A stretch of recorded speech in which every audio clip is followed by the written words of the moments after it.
Well, good evening, Jimmy and JoAnne. Welcome back to this show. We've got a bit of a new layout here. There's been a software change that I can't control, but people can see you both very clearly. How are you tonight? Good, We're doing Jason. okay. Thank you so much. Very hot, other Yeah. than humid. Mm-hmm. It's hot in New York though too. I saw it. Very hot. Yes, very hot. I've been trying to stay inside today, and I've had this really palpable sense of just tension that I haven't been able to shake for the past several days. There was a woman earlier today up by the Black Lives Matter, mural that they've painted there on Fifth Avenue, and this was a black woman. She spread black paint all over it and said that Black Lives Matter doesn't care about black people. They arrested her. I saw that. That's the second or third time she's done that. Yeah. But good for her. Yeah, Good for her. It's interesting to see who gets arrested for what and who gets let go. It seems that violent criminals are being let out of jail, and people who want to express their dissatisfaction with what is essentially graffiti on the street get thrown in jail. Upside down. Everything is upside down. Yeah, Downside but up, upside there's down. a whole bunch of white people in the Black Lives Matter movement. That's right. That's the real strange part for me. I mean, if you, and I don't have any problem supporting that, but I believe all lives matter. So, it's kind of a slice off of the real thing, it's push divide that. and conquer. It's their Yeah, attempt it to is. separate all of us by race, creed, and color, and It they're is. very, very successful at it. Yeah. Unfortunately. And they've also made it so that if you say something like all lives matter, that's You're racist. inflammatory. Yeah. Yeah. Yeah. How can you be a racist if you like all lives? I don't know, But but see, this is they- what they they're turn trying to everything do. Yeah. That's part of tearing down all the monuments, completely destroying our history, and all that is to Destroying the economy. remove this country from existence. Yeah. And I And think that people have come to appreciate our Monday night shows because you guys are always bringing us your latest information directly from the tribes in Libya. For people who perhaps haven't seen Jimmy and JoAnne before, we're going to be starting our sponsor exclusive segment, Unseen Libya, with Jimmy and JoAnne Moriarty in just under 30 minutes on patreon.com/James and JoAnne Moriarty, patreon.com/crowdsourcethetruth, and subscribestar.com/crowdsourcethetruth. I see that you've made some updates to LibyanWarTheTruth.com, the free website that people can go to see your daily posts or to purchase your DVD, Escape from Al-Qaeda. Jimmy and JoAnne have assembled quite a lot of photographic and video evidence. This is their own material that they've combined and compiled on this DVD. You can purchase it for $15 and then $5 to ship it. Jimmy and JoAnne are the only known individuals to actually have escaped capture from Al-Qaeda. It's a fascinating story, and if you become a sponsor of Jimmy and JoAnne on Patreon, you get free shipping on the DVD. Jimmy, JoAnne, what are we hearing from the tribes this week? Well, one of the big stories is the one that I posted on my website. It's about the Tunisian prime minister resigning, and also their firing of, I think it's 6 or 7 ministers along with him. It's All were Muslim yeah, Brotherhood. it's a real interesting story. The Inhanada, I think is how you say it. It's a party there in Tunisia that is run. It's actually Muslim Brotherhood, and the Tunisian people don't want them in power. They've been sending weapons under the table, helping Turkey get weapons into Libya, putting mercenaries into Libya for Turkey because Turkey's Muslim Brotherhood. And so even though the president of Egypt said we aren't going to support that and we don't want to support that, they're doing it. The head of the parliament and the prime minister are doing it under the table to help Turkey. So Abir Musa, who is the lady in the picture from today, she is a member of parliament, and she called him out, and she put in, that's her, and she put in a legislation to make them a terrorist organization, even in Tunisia. And Wow. They threatened her life. They threatened her life, and she stood up and said, we will take you down. We are embarrassed to be part of this parliament because we don't want terrorists to be the leaders of our country. But she also called him out. She said, "You Yeah. tried to kill me. My people protected me. I'm calling you out for what you did. This is not going to happen. Y'all are going to end up out." And she absolutely, she was a She got him firebrand. out. She Yeah. got him out. And Wow. I will tell the more of the story on our show tonight. But the Libyans call her. She's a $6 million man. They call her like the $6 million man. They said she's Right. worth She's six. worth She's 6 worth million. 6 million men. She stood up with a great heart for Libya and for Tunisia, And she won. something that people don't realize is Tunisia had no oil and gas at all. And Gaddafi gave a large portion of the offshore oil and gas On the west production on the west side to Tunisia. So he changed the border of Libya so that Tunisia would have income and not be so dependent on the United States. The United States, the largest embassy they had in the world, where they trained all their CIA operatives to act as consular section people in the embassies, was in Tunisia. So the United States had a stranglehold on Tunisia, and Gaddafi actually gave them a large income from oil and gas production that he gifted to Tunisia. So the Tunisians have a real warm spot in their heart for the Libyans, you know. And for the Jamahiriya, Yeah. the Gaddafi, the green Libya of the great Jamahiriya, where he turned Libya into a beautiful place, you know. And the Jamahiriya, for people who aren't watching regularly, that was Gaddafi's revolution in 1969, right? Yeah, it was That's the right. Al-Fatah revolution. He called his development the Jamahiriya, or the great, he called it the Socialist People's Republic. He called it a republic. And the reason he called it the socialist is because they shared all the wealth of the country. But it was different because he was taking the wealth of the country and participating out with the people. He wasn't taking the wealth of the people and participating it out to some others. So he was really sharing the wealth of the country. It was a republic. with all the Libyans. Yeah, he called it a republic. You know, they were elected, and everybody had a voice. The tribes had were half of the parliament. The what are they called? The House. They had the House of Representatives, and then they had a group of all the tribal leaders from each tribe. And I can't remember the name of it right now. I'll think of it in a minute. But anyway, so they had two houses, and they had a prime minister. But let me explain something that's happening that we really need to take this to heart. General Secretary of the tribes. Muslim Brotherhood was gifted Egypt by Obama and Clinton, and they installed their Muslim Brotherhood leader there, and he lasted about a year. And Morsi, and 30 million Egyptians went in the street and wrested their government back from the Muslim Brotherhood. Muslim Brotherhood has been by force of gunpoint, if you would, has been controlling Tunisia for many, many, many years.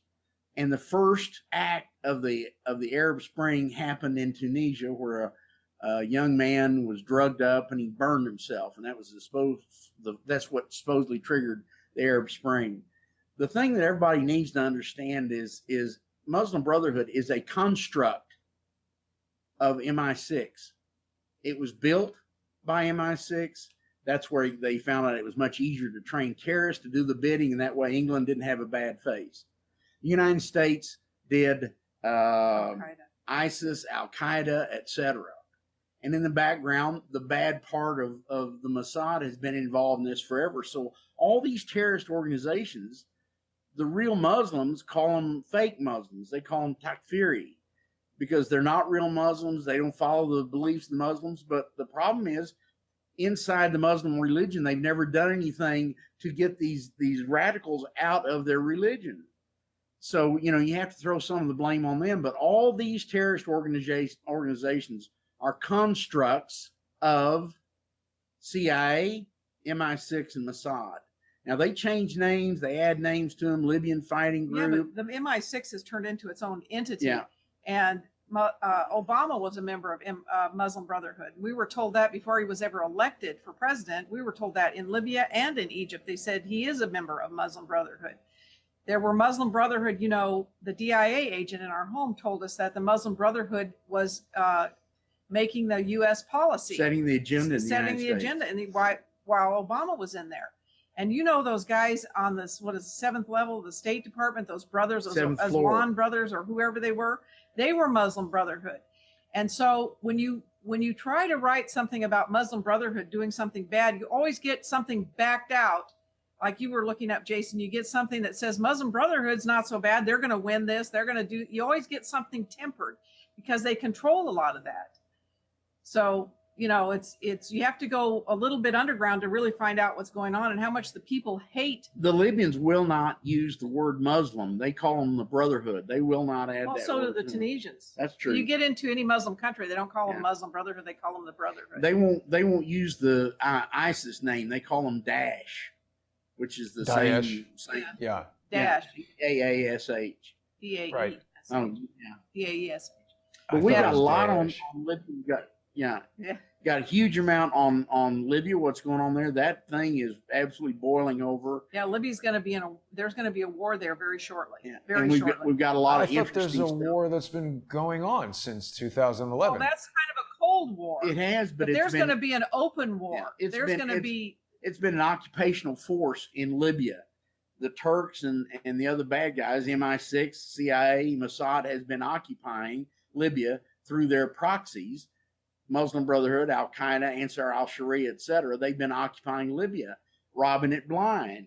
And so the Libyan people have been trying to take their country back. That's now about to become a reality because they've now got several countries, Egypt and a lot of other ones, that will not allow Muslim Brotherhood to again establish or help establish the Ottoman Empire for Erdogan, who is a psychopathic maniac. He's a megalomaniac. So, you know, there's a lot of things going on in Libya. There's Erdogan, a huge amount of that we're going to cover on COVID. Yeah. And then I've got some economic stuff that's really, really interesting also that we're going to cover on our page.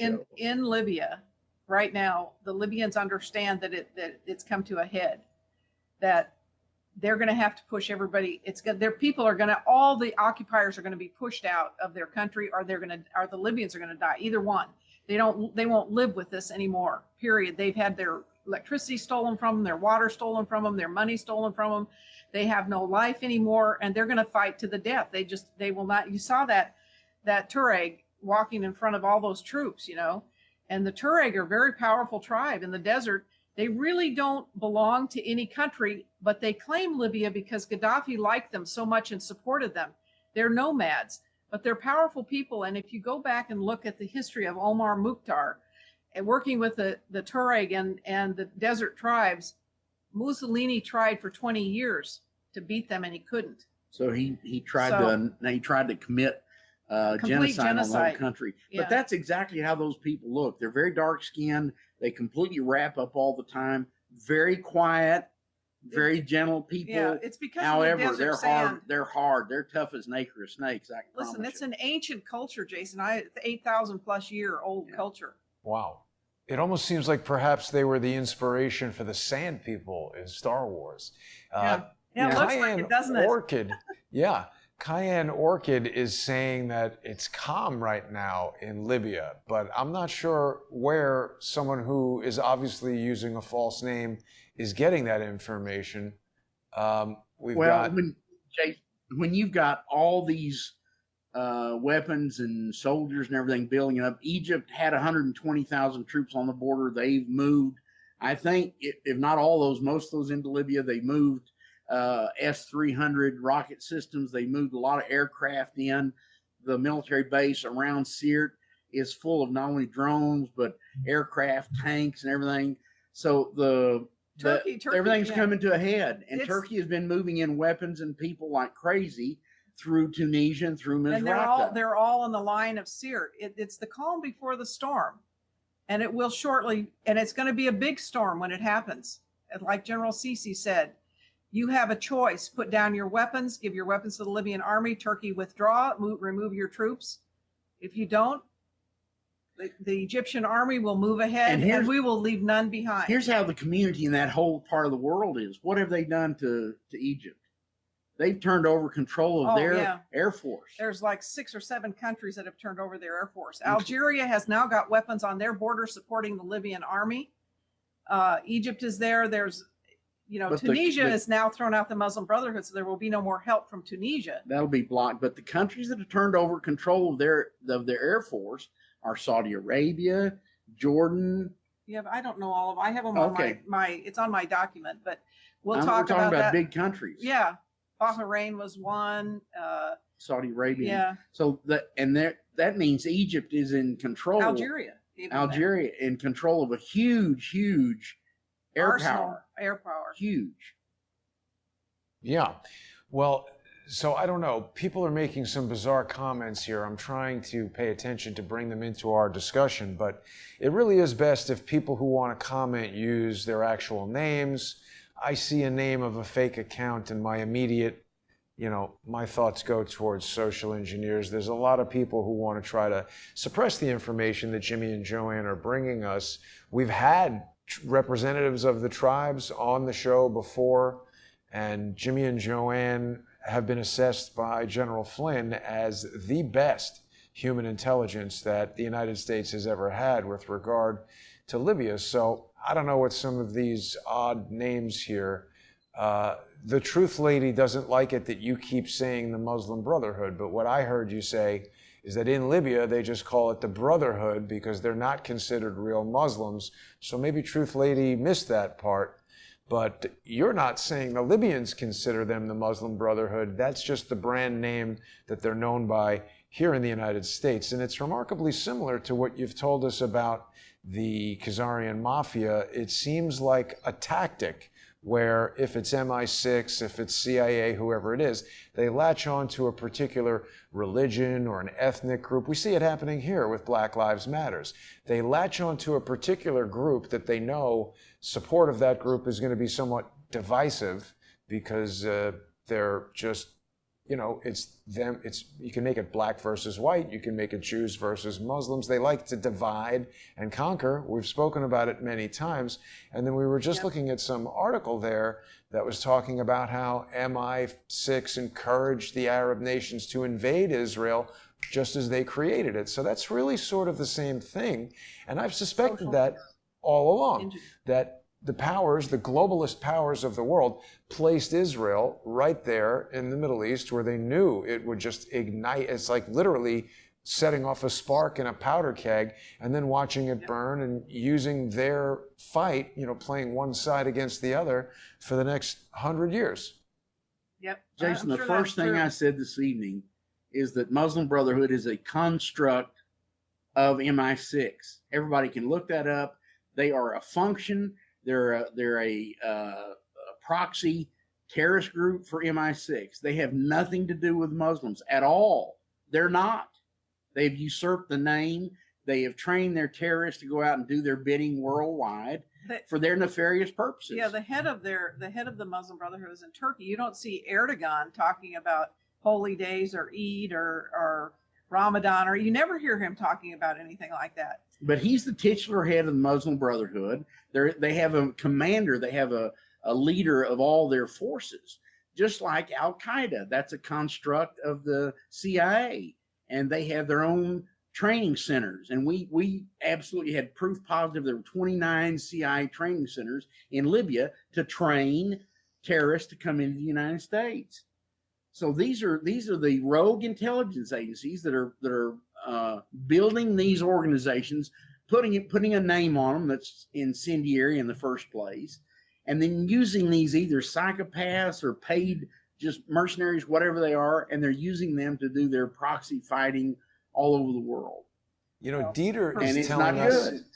Dieter wants me to ask if you guys are aware that the Brotherhood was trained by the Nazis in the 1930s. Yeah, they go way back. They go 26 or something. But you also, if you want to get into that, you have to look at who was really behind the Nazis. And that the bank, that financed Hitler was S.G. Warburg Bank, largest private bank in the world, big Jewish bank. Obviously not Jewish. Well, obviously and of course, Khazarian Mafia. Of course, Prescott Bush and the Union Bank of Switzerland was involved in that. But it also seems to come back to these globalist oligarchs who want to play with all of our lives as if we were chess pieces on a board. It's remarkably similar to what we see going on right now. Suddenly everybody cares what Bill Gates thinks. Frankly, I find him to be an idiot. He can't even make a proper operating system, let alone a vaccine. So I don't really want any advice. What Bill Gates said, I would. Yeah, exactly. I mean, really, why is he anywhere? Why does anybody listen to him?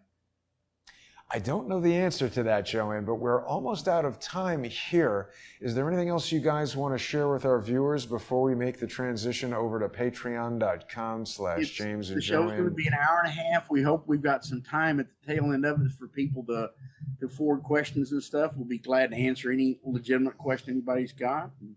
And we think it's a really interesting bunch of information they're not going to get any place else.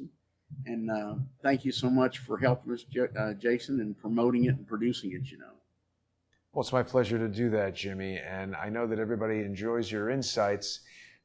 It's amazing the comments that we get into. We're not going to have time to deal with all of these right here, but people who want to join us on patreon.com/James and JoAnne Moriarty and Patreon and subscribestar.com/crowdsource the truth. As Jimmy said, we're going to take some time at the end of the show to try to field some of these questions. So we will see everybody over there in just a few minutes. And I want to give a special thanks to all of the sponsors that make the show possible. Even the free shows on Periscope and YouTube and Facebook, they wouldn't be possible without the sponsors. So big thank you to everybody who sponsors the show. And we'll be back in just a couple minutes. Look forward to continuing the conversation then. Thank you, Jason.